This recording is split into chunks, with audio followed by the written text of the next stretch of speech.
Thanks for joining me this evening for Eye on Films. My special guest is the elusive and challenging filmmaker Mark Betcher. And getting the interview was, well, indeed quite a challenge. As many of you know, he hasn't spoken of his work, well, ever, actually, that we know of. So, Mark, thanks for inviting us into your world. Mark, could you take your feet off my chair? Those are not the cleanest socks I've ever seen. So, to start with, tell us a little bit about your background. Okay, I'll tell you some about myself. I was born in 1956. I was born in the Himalayas. Oh. I was born in the mountains. My mother was a Yeti. Oh my. She's pretty hairy anyway. They called her a Yeti. She met my dad over there, and Daddy was looking for opium connection. Uh-huh. Wanted to bring some opium back here to the States, so they got hooked up. Came back to Ohio, and Mom got a job working for the circus. She was in one of them sideshows, you know, working as the Yeti in the freak show. And Dad was selling, you know, his junk to the circus folks, and he sold some to half Lena, the half lady. Now, she turned out to be a narc, man. She was working for the feds, so he got taken down. My. They put him in the big house up there, and then I had to go live with Uncle Horace, who was working in mortuary over there.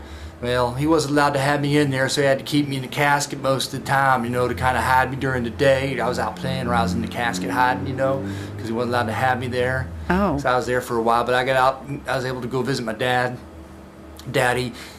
Got to go visit him and the guys he lived with over there at prison, and they all homeschooled me. Yeah, I learned how to be a brain surgeon. Oh, my. And I was an atomic physicist. And I did all that before I was 18 years old. I see. Yeah, and from that, I was able to go to New Mexico and get myself a job working for Los Alamos, the atomic research facility. You know what I'm talking about out there? And I was the entertainment director and everything, you know. I put on parties and stuff like that. Really? And then, because of my government connection, you understand, working out there at Los Alamos, I got that job working as that writer for Kate Kennedy. That's where it was, Kate Kennedy. I was writing for the Apollo project when we landed on the moon, you know. When that one guy came down, he said, one small step for mankind. I wrote that. That was mine. You know, the government, they stole it. They never paid me no money for that. Uh-huh. It was mine. That's quite a story. That's interesting. Actually, that's unbelievable. Well, it may seem like quite a story to you, sissy, but it's my story. I'm telling it to you for the first time. You're privileged to hear this story. Oh, my. First time I'm telling it to you. I don't want any publicity. I'm not a publicity hound. I'm not out there for people to see me, to send me money. I don't want to have anything. I don't want to have any. I like living here, and I like my life being quiet, and that's final. Uh-huh. Has your history ever been a problem for you? My personal history? Uh-huh. Well, I said I wanted my life quiet. That's my personal history, and it's personal. If I want history, I turn on the History Channel. That's where I get my history.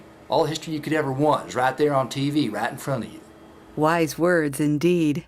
Do you have a fan club? Oh, yeah. Yeah, fan club. I know all about fan club. I was in a fan club. I was in the Monkees fan club.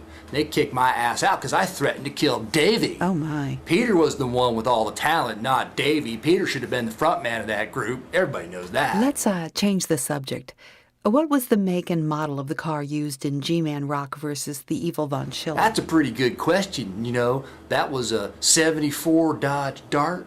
It was olive green, and it had missiles behind the headlight. Mm-hmm. Yeah, it did. You know, you used to be able to get them Jeeps, like from the government. They'd be in a crate, you'd build them. Well, we got the Dodge Dart from the government in the crate. It never should have slipped out because it had them missiles in it. But it did slip out, and we built it from the ground up, me and Daddy, with the parts. Mm-hmm. They never got it back. We kept it. We still have it. We keep it in a barn in Nebraska. Nobody knows it's there but us.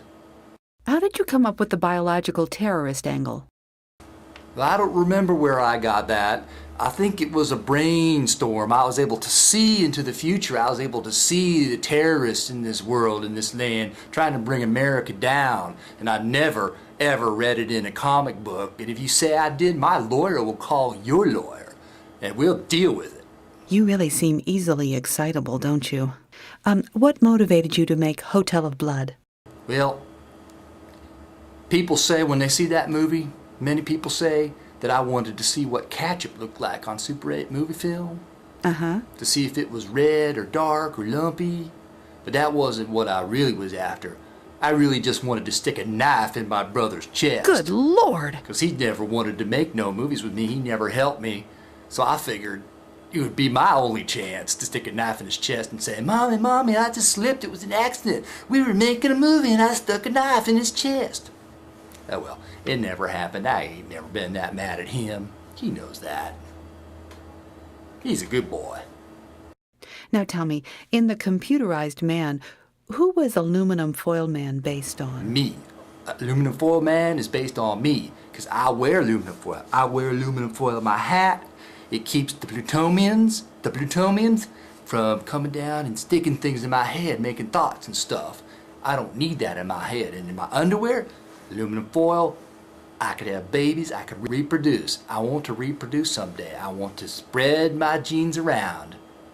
Plutomiums? I think you mean plutonians. What am I saying?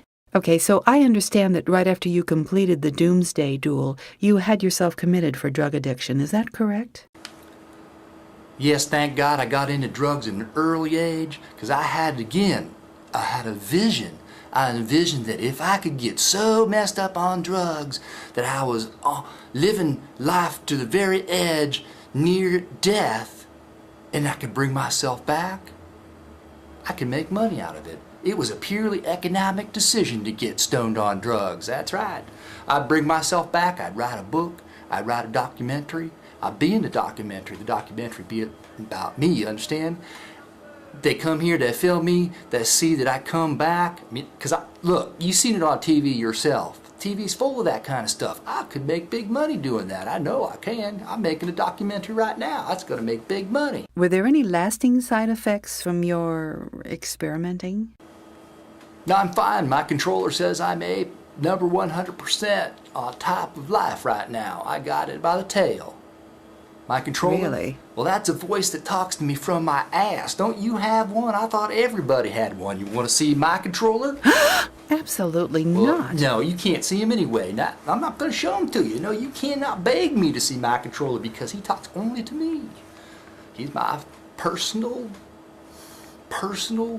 reference library in life, helping me through every step of the way. So let's get back on track here. Everyone thought that your movies were lost forever. How were they Lost? rediscovered? Lost? Well, I thought you promised to protect me from those people. I don't want them finding me. I prefer to stay lost. That's my lifestyle, being lost. Unless, of course, I get some publicity. Then I won't be lost. I'll be making the money. You understand? Okay, that's fine. What are your plans for the future? Plans for the future? Well, after I get out of my outreach program, after I graduate from that program, I'm going to get me one of them personal computers, and I'm going to get me online, and I'm going to look at eBay. You know where you can get stuff there? You can bid on stuff. Well, I'm going to find me Hitler's brain. When I get Hitler's brain, that's going to be the beginning of something good, because I'm going to get more brains. I'm going to have a collection. I'm going to have a store of collectible brains. Yeah, that's right. You can't steal my idea either. I know it's a good idea because I've never seen a collectible brain store out there. Antique brains, collectible brains. They don't mean nothing. You know, collectible or antique, it's just brains, man, of famous people. That's what I'm talking about, brains. Smarts. You know, you can get that, you can figure stuff out with stuff like that. You know, you can see history if you're not watching the History Channel. You see, understand? Okay, thank you, and good luck with your new project. Oh, well, if it's over, it's over. That's fine. Hey, look, my zipper's unzipped. Look at that. Woohoo! Hey, do you have any spare change? Give me some spare change. Hey, come back here. Give me your change, man. Just leave the camera and microphone and bring the car around back. Now hurry! Look, I have to leave. Now. Did you bolt this door? How dare you lock us in together? Get away from me, you creep! Look, I know self-defense, and I have a cell phone."